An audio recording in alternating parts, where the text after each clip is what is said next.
ক্যান্সারের চেয়েও বড় রোগ হলো সৎ না হওয়া। যেই প্রতিষ্ঠানে কেউ সৎ না, ওই প্রতিষ্ঠান 2 দিন পরে মাটিতে মিশবে, এতে কোনো সন্দেহ নাই। সৎ এবং সততা, সাথে সত্য বলা, মিথ্যা না বলা। আমার সমাজে সত্য বলা মনে হয় এখন দুষ্কর হয়ে গেছে। সূর্যের আলো, হারিকেন কেন, সূর্যের আলো দিয়া টুকাইলেও সত্যবাদী পাওয়াটা বড় মুশকিল। নাইলে আল্লাহ রসুল কেন বলবেন মিথ্যাবাদীকে মানুষ সত্য বলবে, বললে আবার মিডিয়ায় কথা চলে যাবে। হ্যাঁ, এই জন্য প্রবাদ বাক্য আছে, মিথ্যাকে এতটুকু প্রচার করো যে মানুষ সত্য ভাবতে শুরু করে। মিথ্যাকে এতটুকু প্রচার করো আর এত সুন্দরভাবে প্রচার করো যে মানুষ সত্য ভাবতে শুরু করে। যতদিন পর্যন্ত আমাদের ভিতরে সততা না আসবে, আমরা সৎ না হব, সত্য না বলবো, মিথ্যাকে পরিহার না করব, ততদিন সমাজ সুন্দর হবে না। আরে আমার কথা বুঝেন তো? সুট্টুর কিন্তু হবে না, আস্তে আস্তে বাড়বে। আমারও তো ভলিউম আছে, একবারে বাড়ায়া দিলে আর কিচ্ছু শুনবেন না। আমারটাও আস্তে আস্তে বাড়বে।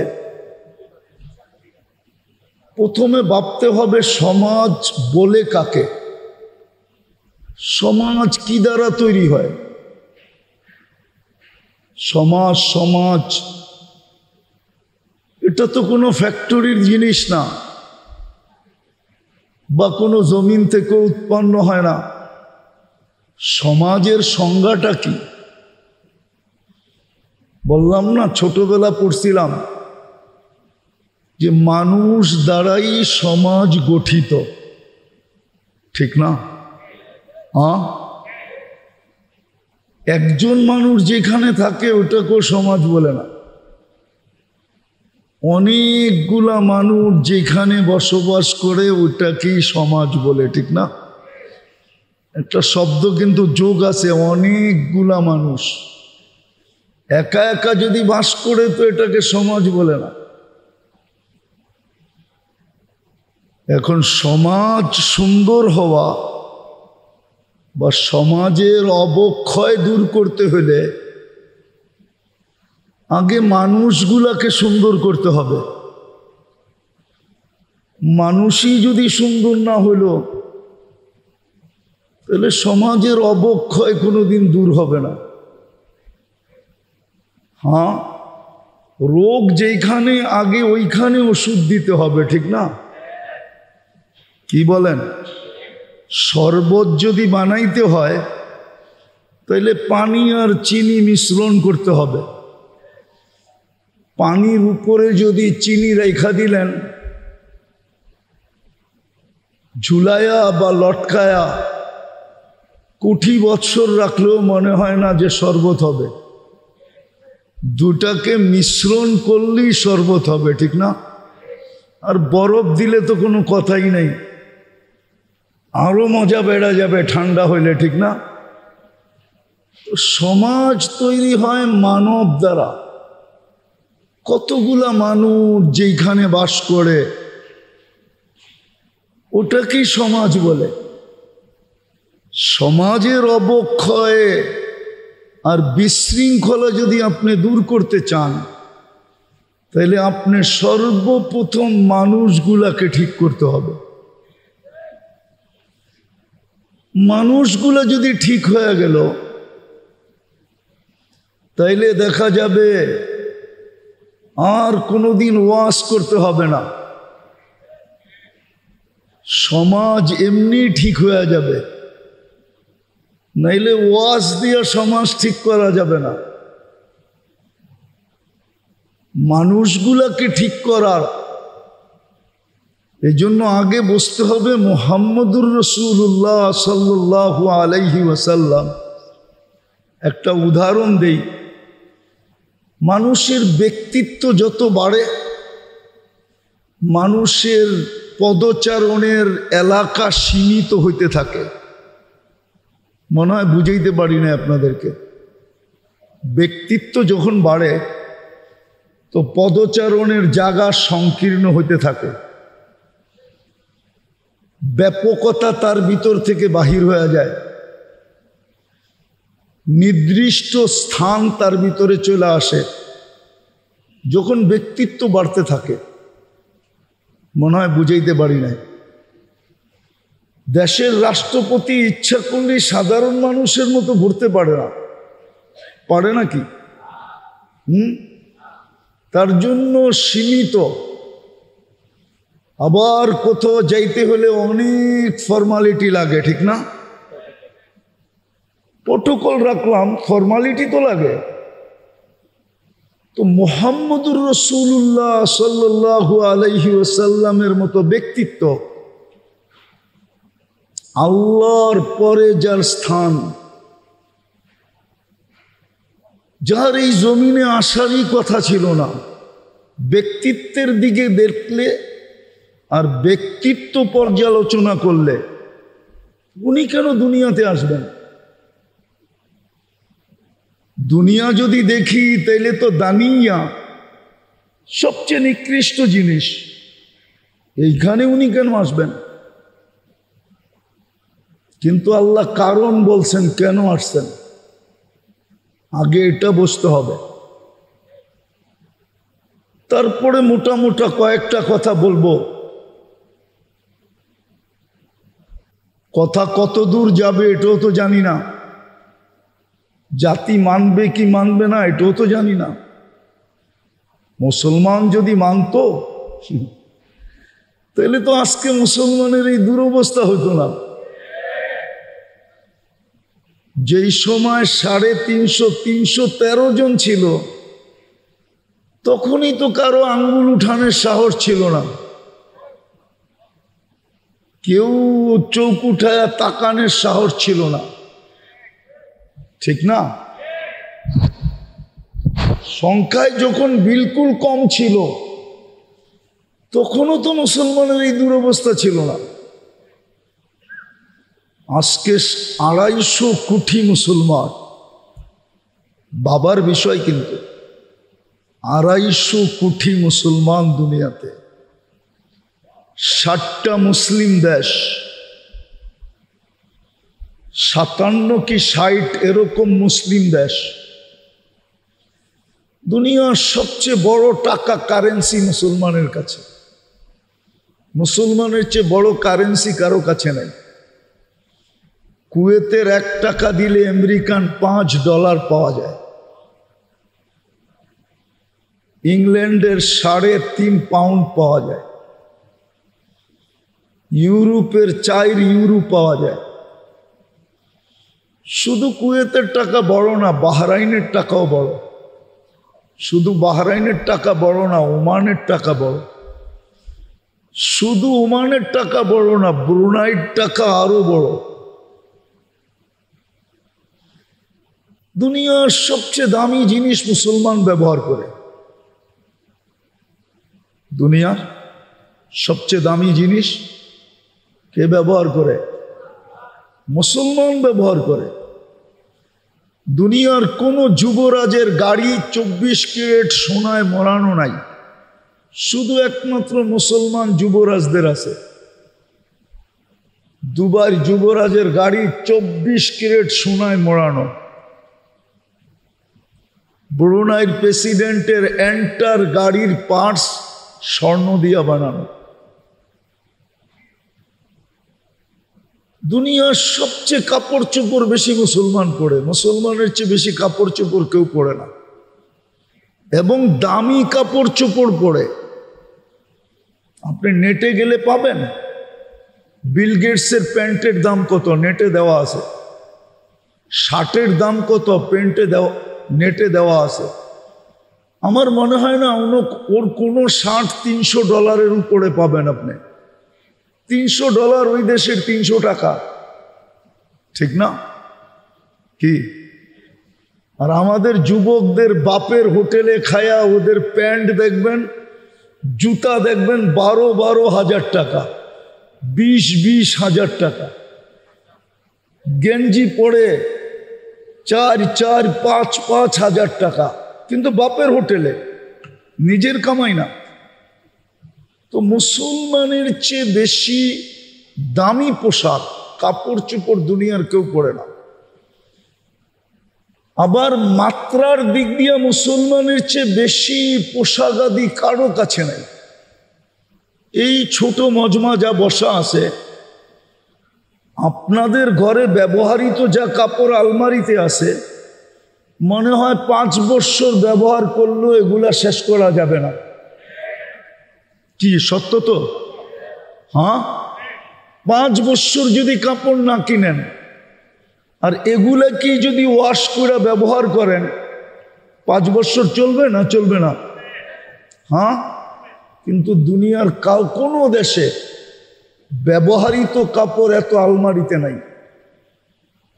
আপনি ইউরোপ চলে যান, আমেরিকা চলে যান, কানাডা চলে যান, আমাদের যেরকম রাস্তার মোড়ে মোড়ে ডাস্টবিন রাখা, ওদের কদমে কদমে পুরান কাপড় ড্রপ করার জন্য বক্স রাখা। ওই বক্সে লেখা আছে তোমার ব্যবহৃত কাপড় এইখানে রাখো। প্রত্যেক সুপার মার্কেটের সামনে আছে। যার কারণেই তো শীতের সময় আপনারা কিছু পুরান কাপড় পান, ঠিক না? ওটা কি বাংলাদেশের আশুলিয়ার থেকে আসছে নাকি? ওটা তো ইউরোপ থেকে আসছে, আমেরিকা থেকে আসছে, অস্ট্রেলিয়া থেকে আসছে। ওদের পুরান কাপড়ই আমরা পরা বাপ দেখায় ঘুরি, ঠিক না? তো মুসলমানের চেয়ে বেশি কাপড় চোপড় সর্বদিক দিয়া। আপনি খাওয়া বলবেন, মুসলমানের চেয়ে সবচেয়ে খাওয়ার আইটেম দুনিয়ার কেউ জানে না। মুসলমান যত আইটেম খায় আর তৈরি করে আর জানে, কোনো দুনিয়া এত আইটেম জানে না। আমি বাস্তব বলতেছি, আমার কথা মেনে নেন। মুসলমানরা যত আইটেম খায়, এক বেলায় যত আইটেম খায়, আমার মনে হয় না উন্নত দুনিয়া পুরা মাসে এত আইটেম দেখে। আরব দেশগুলোতে চলে যান, ওদের বাহারি আইটেম দেখলে আপনার মাথা নষ্ট হয়ে যাবে। এক এক দেশে কত আইটেম। মাঝে মাঝে দেখেন সার্চ করে কোন দেশে কত আইটেম পাওয়া যায়। ওরা সারা মাসে এত আইটেম খায় কিনা সন্দেহ, চোখে দেখে কিনা সন্দেহ। কথা অন্যদিকে চলে যাবে, আমি আমার আলোচ্য বিষয়ের দিকে যাব। সময়ও কম, তারপরও যাব, আলোচ্য বিষয়ের দিকে যাব। আমার মনে হচ্ছে 2008-এ আমার সফর চলতেছিল ইউরোপে। তো আমরা ইউরোপে ইটালিতে ছিলাম, বলোনিয়ায়। তো দস্তরখানে যখন খাওয়া লাগছে, তো আমার পাশেই বসা ছিল নবমুসলিম এক শিল্পপতি।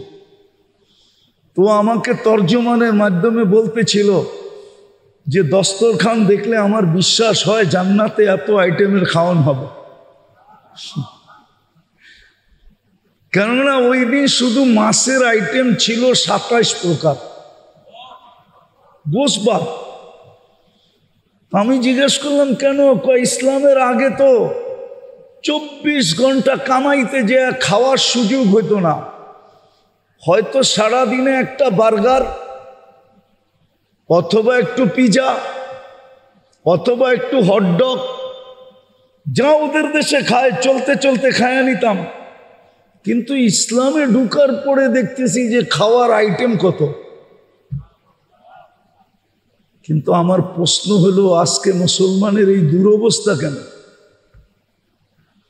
সামাজিকভাবে বলেন, পারিবারিকভাবে বলেন, রাষ্ট্রীয় তো বাদই দিলাম, কেন আমাদের এই দুরবস্থা? সমাজ তো কোনো মেশিন দিয়ে চলবে না যে এইখানে কোনো প্রযুক্তি ফিট করলে সমাজ ওই প্রযুক্তির মাধ্যমে ঠিক হয়ে যাবে। বিজ্ঞান মনে হয় এরকম প্রযুক্তি তৈরি করতে এখনো পারে নাই যেই প্রযুক্তির ফিট করলে সমাজ অটোমেটিক ঠিক হয়ে যাবে। এরকম প্রযুক্তি তো বিজ্ঞানের কাছে এখনো আসে নাই। এরকম প্রযুক্তি তো মানুষের কাছেও আসে নাই। বিদায় আমি আবার আমার প্রশ্নের কাছে যেতেছি যে সমাজ গঠিত হয় মানুষ দ্বারা। যতক্ষণ পর্যন্ত এই মানুষগুলা ঠিক না হবে ততক্ষণ পর্যন্ত আপনি সমাজকে ঠিক করতে পারবেন না। হ্যাঁ, যদিও পারেন শুধু রোডেরটা পারবেন, রোডেরটা যেটা সিসি ক্যামেরার আওতায় আনা যায় বা চোখে দেখা যায়, এতটুকু আপনি করতে পারেন। প্রশাসন দ্বারা, শক্তি দ্বারা, নিয়ম দ্বারা, কানুন দ্বারা, পদ্ধতি দ্বারা। কিন্তু সিসি ক্যামেরার বাহিরে যেটা, অন্তরালে যেটা, ঘরোয়া পরিবেশ যেটা, ওটাকে ঠিক করবেন কি দিয়া? যদিও আমরা বড় আকৃষ্ট হই, উন্নত বিশ্বের অনেক কিছু দেখে আমরা খুব আকৃষ্ট হই, যে রাস্তার রীতি নীতি, নাগরিক সুযোগ সুবিধা, অনেক কিছু দেখে আমরা আকৃষ্ট হই।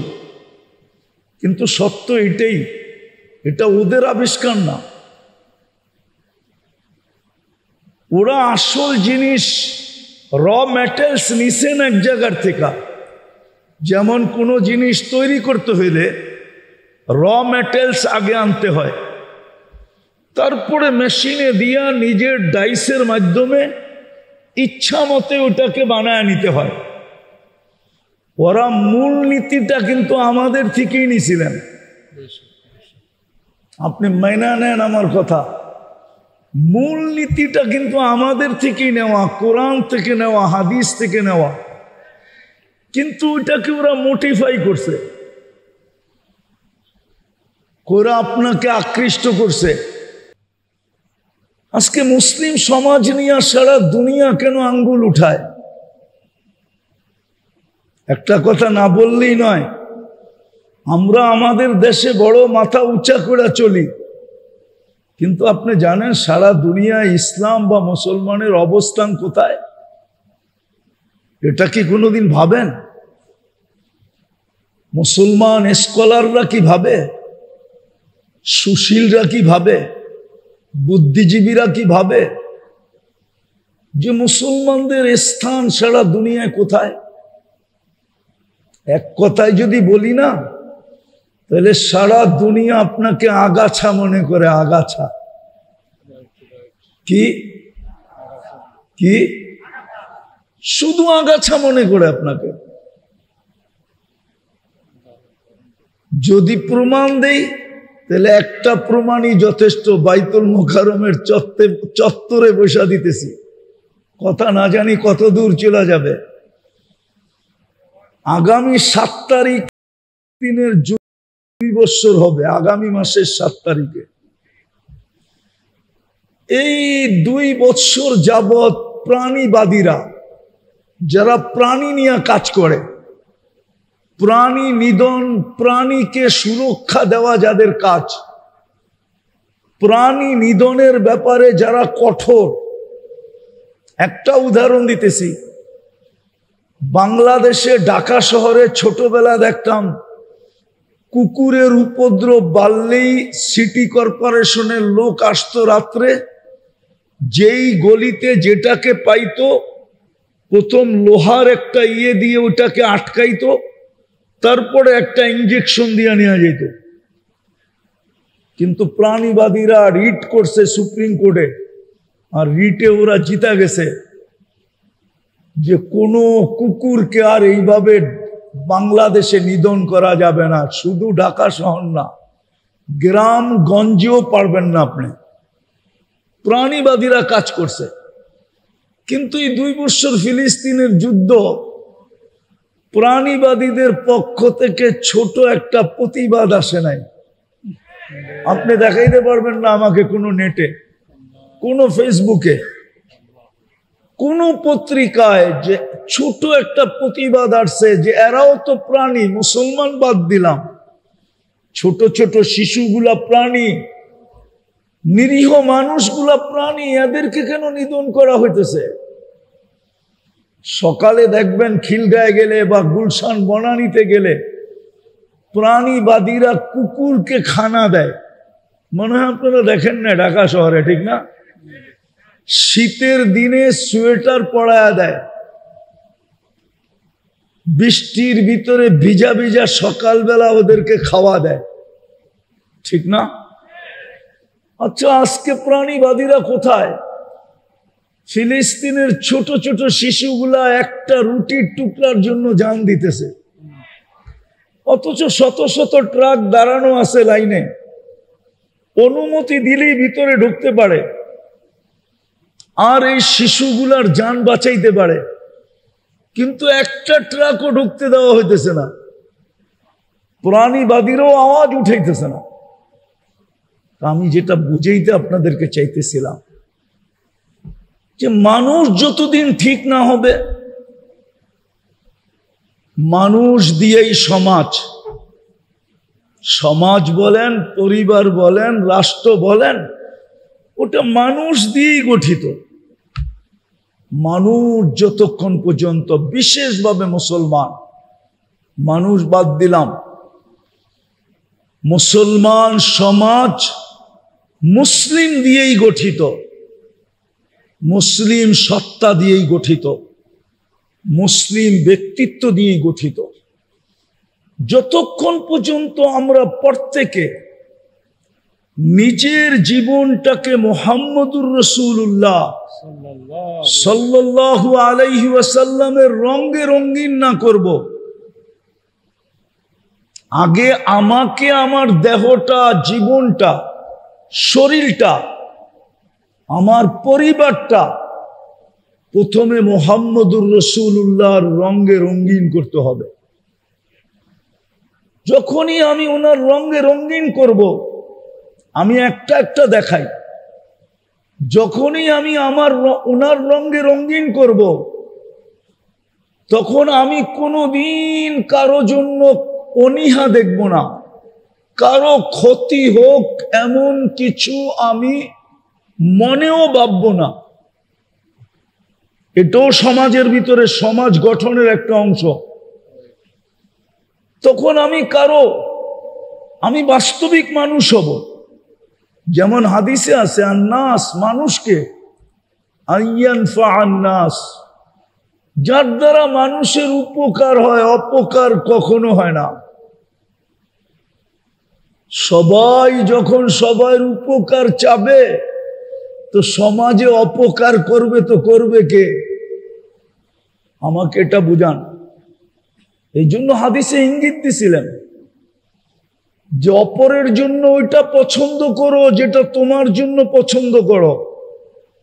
মানুষ কখনো নিজের ক্ষতি পছন্দ করে না।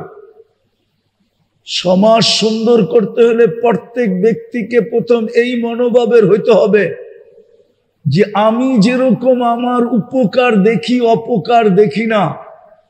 আমার ডাইনে বামে সামনে পিছে কারো জন্য আমি অপকার দেখব না, সবার উপকারই করব, অপকার করব না। আর ওই উপকার করতে যেয়ে যদি আমার ক্ষতিও হয়, তো আমি আমার ক্ষতিকে সয়ে নিব। আপনি দেখেন, যুদ্ধের ময়দানে কিন্তু নিজে পিপাসিত, আওয়াজ দিছে পানি, আপন ভাই পানি নিয়ে ছুটে গেছে, কিন্তু পাশের থেকে আওয়াজ আসছে পানি। তো বলছে, ভাই ও আমার থেকে বেশি পিপাসিত, ওর কাছে যাও। দ্বিতীয়র কাছে যখন গেছে, তো তৃতীয় জায়গার থেকে আওয়াজ আসছে পানি। তো দ্বিতীয় জন বলছে, ও আমার চেয়ে বেশি পিপাসিত, ওর কাছে যাও। তো তৃতীয়র কাছে যাইতে যাইতে তৃতীয় জন দুনিয়ার থেকে চলে গেছে, ফিরত আসছে দ্বিতীয়র কাছে, তো ও চলে গেছে। আসছে আপন ভাইয়ের কাছে, তো দেখে ও চলে গেছে। পানির জায়গায় রয়ে গেছে, নিজের ক্ষতি সয়ে গেছে, কিন্তু মৃত্যু লগ্ন আরেকজনের উপকার আমার আগে হোক এটা চায়া গেছে। এটা দিয়ে সমাজ সুন্দর হয়, এটা দিয়ে সমাজ সুন্দর হয়। কেউ যদি অন্য কারো অপকার না চায়, আজকার থেকে যদি বাংলাদেশের মানুষ মুসলমান বলে কথা না, মানুষের অপকার সে চায় না, ক্ষতি চায় না, কষ্ট চায় না, মানুষের ক্ষতি হোক এটা সে চায় না। আজকের থেকে যদি সবাই মেনে নিল যে আমি পারলে উপকার করব, শেখ সাদি রহমতুল্লাহ আলাইহির কথা মতো, যদি ন্যাক না করতে পারো তাহলে গুনাহ করো না, ন্যাক যদি না করতে পারো তাহলে কি করো না, গুনাহ করো না। গুনাহ না করাই একটা নেকি, ন্যাক করতে না পারলে গুনাহ করো না। উপকার না করতে পারলো, কারো অপকার করলো না। আজকে যদি আমার রাষ্ট্র, আমার সমাজ, সমস্ত মানুষ এই অভ্যাসে অভ্যস্ত হয় যে আমরা কারো ক্ষতি করব না, দেখেন সমাজ কিভাবে সুন্দর হয়। নিজের জন্য যেটা পছন্দ করে, আর মানুষ নিজের জন্য সব সময় মঙ্গল পছন্দ করে, অমঙ্গল পছন্দ করে না। সমাজ সুন্দর হবে, ঘর সুন্দর হবে, ফ্যামিলি সুন্দর হবে, জীবন সুন্দর হবে। এরকম যদি সমাজ সুন্দর করতে হয়, তাইলে সমাজের সর্ব ব্যক্তিকে সৎ হইতে হবে। সৎ কি? সত্যবাদী হইতে হবে। কি? সৎ এবং সত্যবাদী। কি? সৎ এবং সত্যবাদী। যখন সৎ হবে তো সমাজ অটোমেটিক সুন্দর হবে, আপনাকে সুন্দর করতে হবে না। সমাজের অবক্ষয় সৎ না হওয়ার কারণ। সৎ যখন না হয় না, তাইলে মনে হয় ক্যান্সারের চেয়েও বড় রোগ হলো সৎ না হওয়া। যেই প্রতিষ্ঠানে কেউ সৎ না, ওই প্রতিষ্ঠান 2 দিন পরে মাটিতে মিশবে, এতে কোনো সন্দেহ নাই। সৎ এবং সততা, সাথে সত্য বলা, মিথ্যা না বলা। আমার সমাজে সত্য বলা মনে হয় এখন দুষ্কর হয়ে গেছে।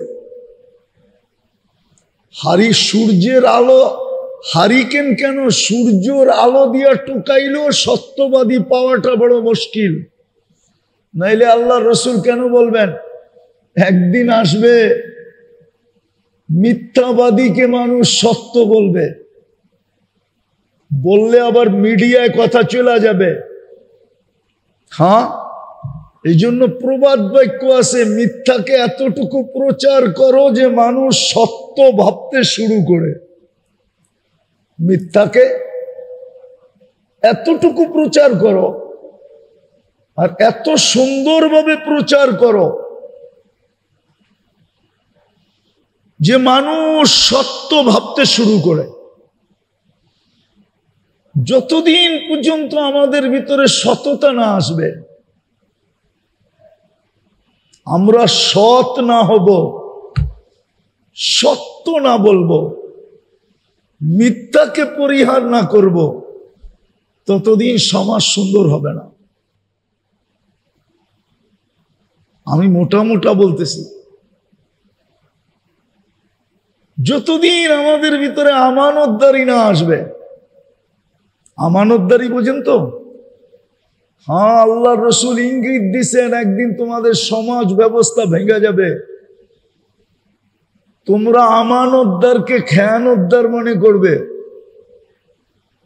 আর যে যত খেয়ানত করতে পারবে তাকে তত বেশি ফুলের মালা দিবে। বলে গেছেন 1400 বছর আগে। আমানতদারি যদি না থাকলো, আর সমাজে যখন সবাই আমানতদার হবে তো সমাজ অটোমেটিক সুন্দর হবে। আমি সব জায়গায় চলে আসছি পড়ায়। তারপরে সমাজ যদি সুন্দর করতে হয় তাহলে সবাই মুসলমান সমাজ যদি সুন্দর করতে হয়, একটা কথা মনে রাখবেন, ইসলামের দিকে মানুষ দাবিত হয় তিন জিনিস দিয়া। কয় জিনিস দিয়া? আপনার ইবাদত বন্দেগী দিয়ে কেউ দাবিত হবে না, কেননা ইবাদত বন্দেগী তো ইসলামের বেশিরভাগই লুকানো জিনিস। কি?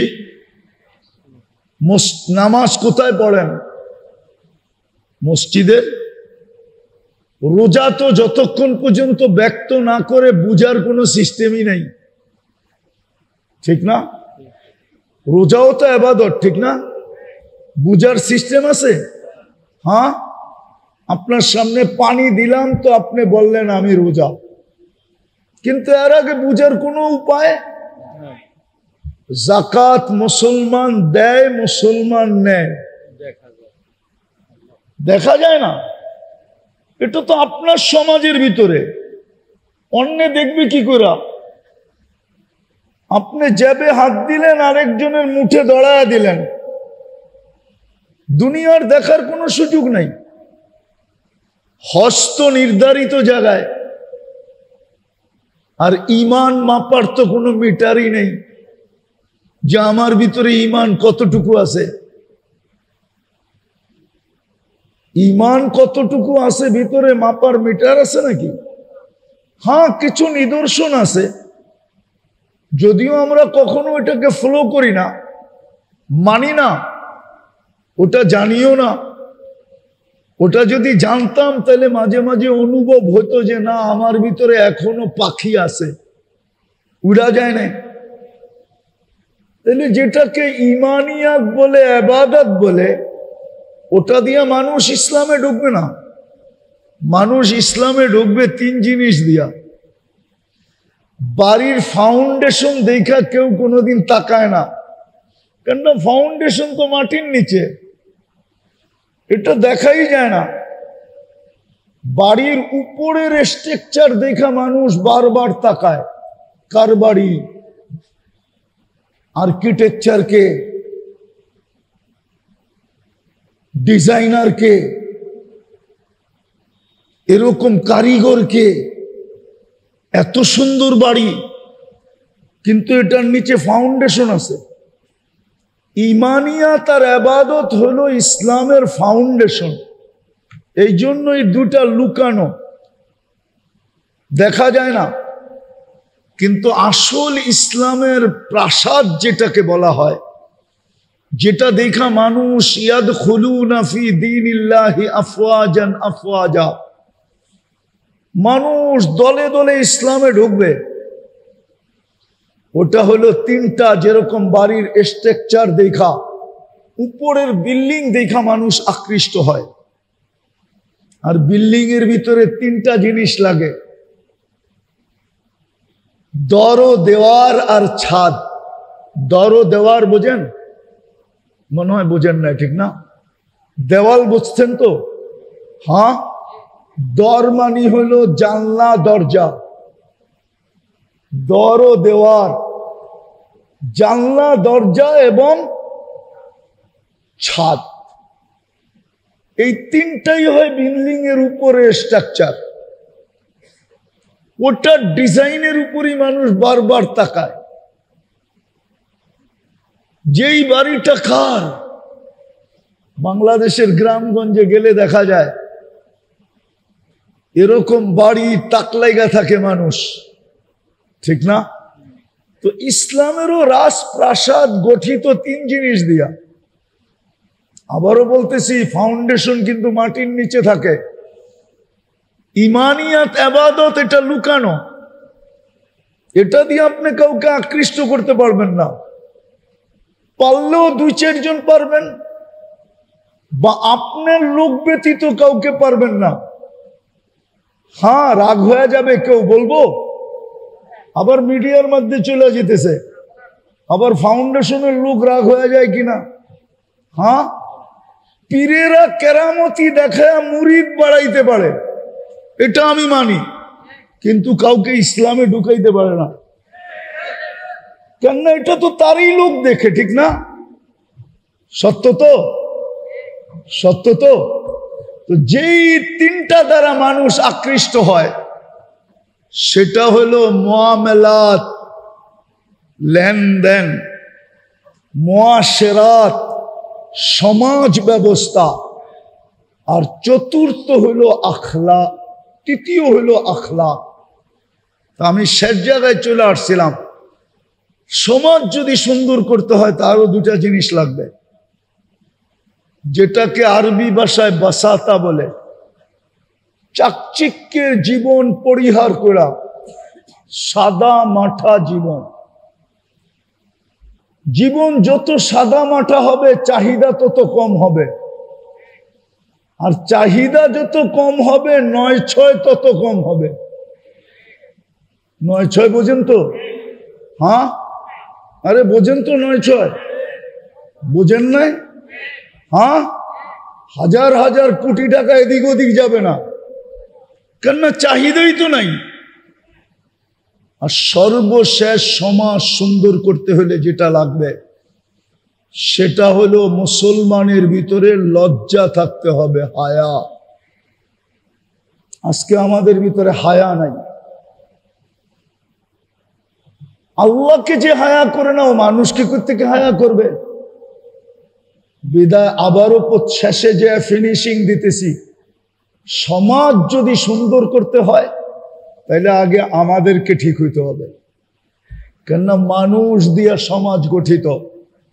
আর মানুষ ঠিক মুহাম্মদুর রাসূলুল্লাহর রং ছাড়া মানুষ কোনোদিন ঠিক হবে না। ওনার রঙে যখন রঙিন হবে, তো যারা নিজেদেরকে বলতেন কিলা বা সাহারা, আমরা মরুদ্যানের কুকুর, ওনারা জমিনে বৈশা বললে আকাশ থেকে কোরআন হয়ে আসে। সাহাবায়ে কেরাম ইসলামের পূর্বে এটাই বলতেন, কেলা বা সাহারা, আমরা মরুদ্যানের কুকুর সমতুল্য। কিন্তু কোরআন তাদেরকে 1500 মেডেল দিতেছে।